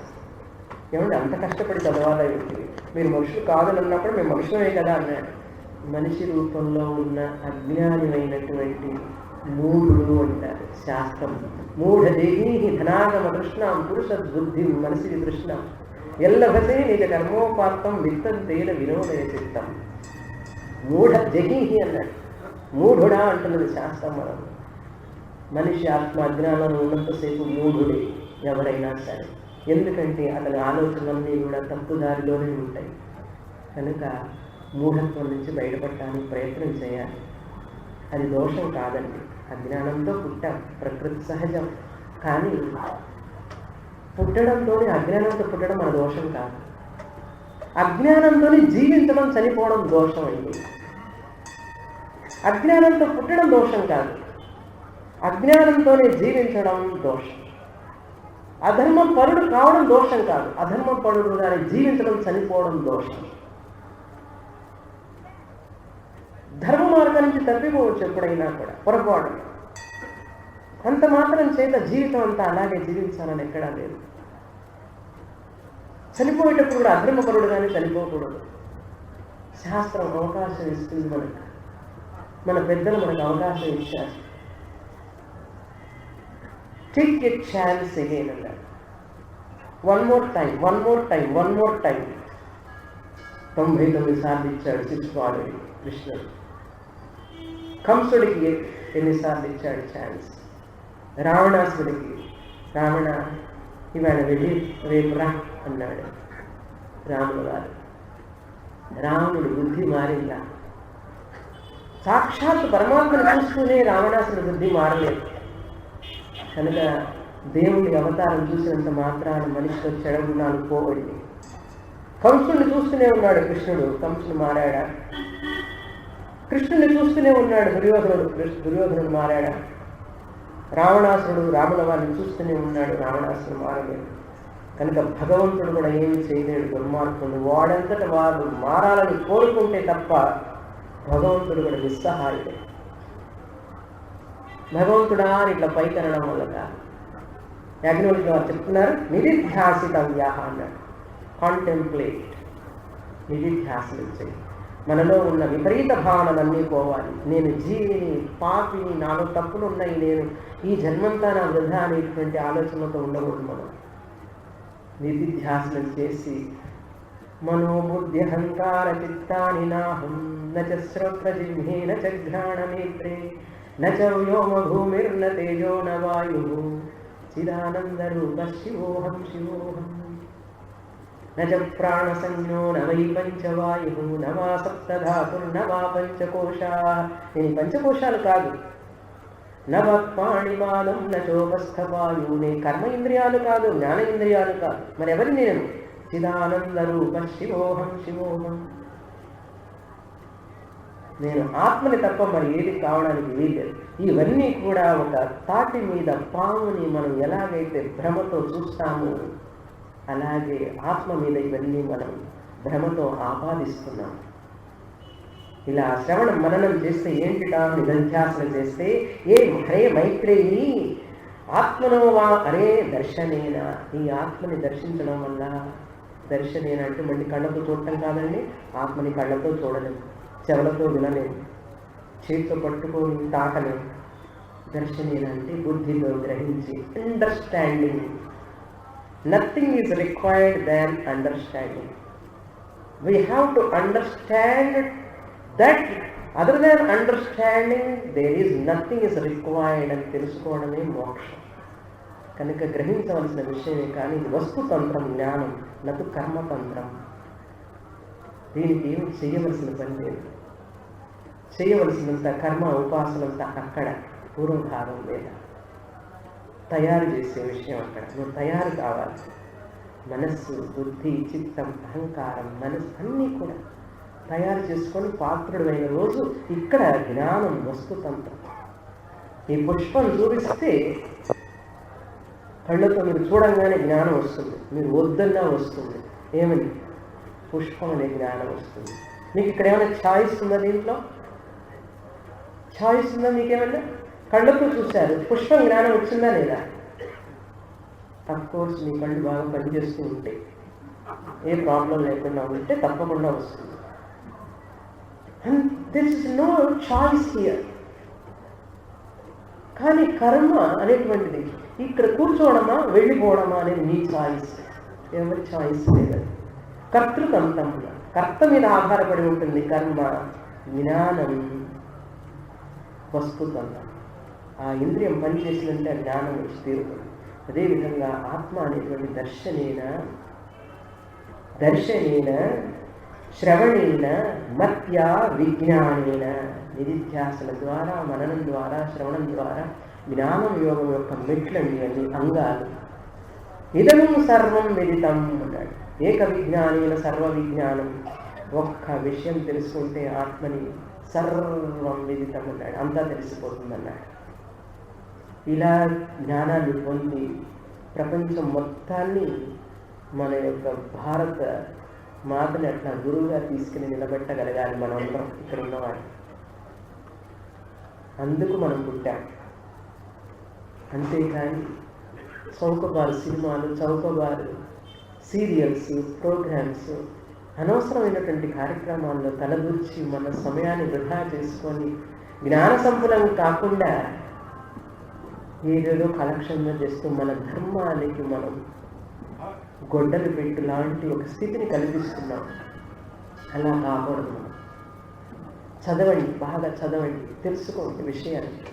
మనంతటా మనం చదివితే వచ్చేది కాదు. గురువుల వెంట వెళ్ళాలి, మనం గురువులతో చదవాలి. మా పూజ్య స్వామి దయానంద సరస్వతి వారు పర్యటన చేస్తుంటే వారు ఉండి చెప్పడం కష్టమైతే ఒక్కొక్కసారి శిష్యులు వారి వెంటనే వెళుతూ ఎక్కడ ఉంటే అక్కడ ఎప్పుడు చెప్తే అప్పుడు చదివిన వాడు ఉన్నారు. అందుకని గురువులని మనం వారి శక్తిని మనం వినియోగించుకోవాలి. సమాజాన్ని వినియోగించినట్టు చేయాలి మనం. వారి జీవితం ఏ మనిషి జీవిత కాలమైన అల్పమే కదా. వాళ్ళకి శక్తి ఉన్నప్పుడే మనం ఆ జ్ఞానాన్ని, ఆ మొత్తాన్ని సమాజాన్ని ధారపోసేటట్టుగా వాళ్ళకి మనం సహాయం చేయాలి. అంతేగాని గురువుల వెంటబడి వాళ్ళ కుడి చెయ్యి నేను, వాళ్ళ రైట్ హ్యాండ్ నేను, లెఫ్ట్ హ్యాండ్ అనుకుంటూ మనం విద్య నేర్చుకోకుండా అనవసరంగా మనం సమయాన్ని వేస్ట్ చేసుకుంటున్నాం. గురువు దగ్గర ఉన్నటువంటి వివేక చూడమనిలో శంకరాచార్య వారు చెప్తారు, ఎట్లాగైతే నువ్వు నీళ్లు రావడానికి బోరింగ్ వేస్తావు, భూమిలోకి ఒకటి మిషన్ మీద ఒకదాని మీద ఒకటి వేసుకుంటాడు పైకి బాగా నీళ్ళు వచ్చే వరకు, డిగ్గింగ్ అన్నమాట. దేనికంటే వేస్తారు? జలం రావడానికి. అలాగే గురువులో ఉన్న జ్ఞానాన్ని మొత్తాన్ని బయటికి లాగాలి అంటే మనకు అత్యంతమైనటువంటి శ్రద్ధ, భక్తి, త్యాగగుణం, ప్రేమగుణం కావాలి. మనలో పెళ్ళువు కాదు. అప్పుడు ఆ గురువులో ఉన్నటువంటి జ్ఞాన ప్రవాహం గంగా ప్రవాహం లాగా ఈ సమాజానికి ఇలా వచ్చేస్తుంది. అలాంటి మహానుభావులు ఉండబట్టే ఈనాటికి ఇప్పటికీ కూడా ఈ గురు పరంపర, ఈ బ్రహ్మ విద్యా పరంపర జరుగుతూ ఉన్నది మహానుభావుల వల్ల. కనుక వాళ్ళందరికీ కూడా మనం ఎంతో రుణపడి ఉంటాం. ఇదగం సర్వం విదితం అన్నాడు. ఆత్మను తెలుసుకుంటే అన్నీ తెలిసినట్టే. అది తెలుసుకోకుండా ఏదో తెలుసుకోవడం కాదు. కనుక తర్జనలు భర్జనలు ప్రశ్నలతో మనస్సుని గందరగోళం చేసుకోకుండా చక్కని ఆచరణ, ప్రతిరోజు ఒక నియమం, నిష్ఠ, జీవితాన్ని పద్ధతిలో తక్కువగా మాట్లాడటం, ఎక్కువగా ఆలోచన చేయడం, అనుష్ఠానం చేస్తూ ఉంటే అన్ని సక్రమైపోతాయి. ఇది భగవంతుడు కోరుకునేది మనము. An ounce of practice is superior than tons of theory అన్నారు. దీనికి నేను ఎక్స్ప్లెనేషన్ ఇవ్వక్కర్లేదు మీకు. కనుక ఎవరో వచ్చి ఎక్కడో ఉపన్యాసం చెప్తే ఎప్పుడో ఇన్స్పైర్ అయిపోతాం మనం, తర్వాత ఇన్స్పిరేషన్ అంతా పోతుంది. ఇది కాకూడదు జీవితం. అలా కాకూడదు. ఎప్పుడో ఎవరో వస్తే ఇన్స్పిరేషన్ వస్తూ ఉంటే ఓకే, ఇన్స్పిరేషన్. ఎంతకాలం ఇన్స్పిరేషన్తో బ్యాటరీ ఛార్జ్ లాగా వీక్ అయిపోయింది బ్యాటరీ ఛార్జ్, మళ్ళీ నెక్స్ట్ ఇయరే. అట్లా ఉండకూడదు. మన ప్రయత్నం లోపం ఉండకూడదు. కానీ కొంచెం చదువుకొని, కొంచెం కొంచెంగా చదువుకొని అంతా తెలిసిందని అనుకోవద్దు. సముద్రం లాంటిది శాస్త్రం. స్పెషలిస్ట్ చూస్తే డాక్టర్స్ చూడండి, specialist, orthopaedic specialist, ENT specialist, heart specialist అంటే ఏమిటి అర్థం చెప్పండి? స్పెషలిస్ట్ అంటే is ignorant of another field అని అర్థం. ఇండైరెక్ట్లీ ఒక మెడికల్ ఫీల్డ్లోనే ఇట్లా ఉంటే what to talk of the entire creation. కైవల్య ఉపనిషత్తులో ఒక మంత్రం వస్తుంది, మై ఏవ సకలం జాతం మై సర్వం ప్రతిష్ఠితం మై సర్వం లయం యాతి. అంతా నా నుంచే పుడుతున్నది, నాలోనే ఉన్నది, నాలోనే లయం ఉంటుంది. ఏమిటి నేను? ఏమిటది? ఆత్మ. అది చెప్పబోతున్నారు యాజ్ఞవల్కుల వారు. రేపు ఇంకా వచ్చే మంత్రాలు అత్యద్భుతమైనటువంటి ఆత్మ ఏమిటి, చిదాభాస ఏమిటి, అసలు ఈ విషయాలంతా కూడా వస్తుంది. చాలా ముఖ్యమైన విషయం ప్రార్థిస్తాం. పూర్ణమదః పూర్ణమిదం పూర్ణాత్ పూర్ణముదచ్యతే పూర్ణస్య పూర్ణమాదాయ పూర్ణమేవావశిష్యతే. ఓం శాంతి శాంతి శాంతి. హరి ఓం. శ్రీ గురుభ్యో నమః. హరి ఓం.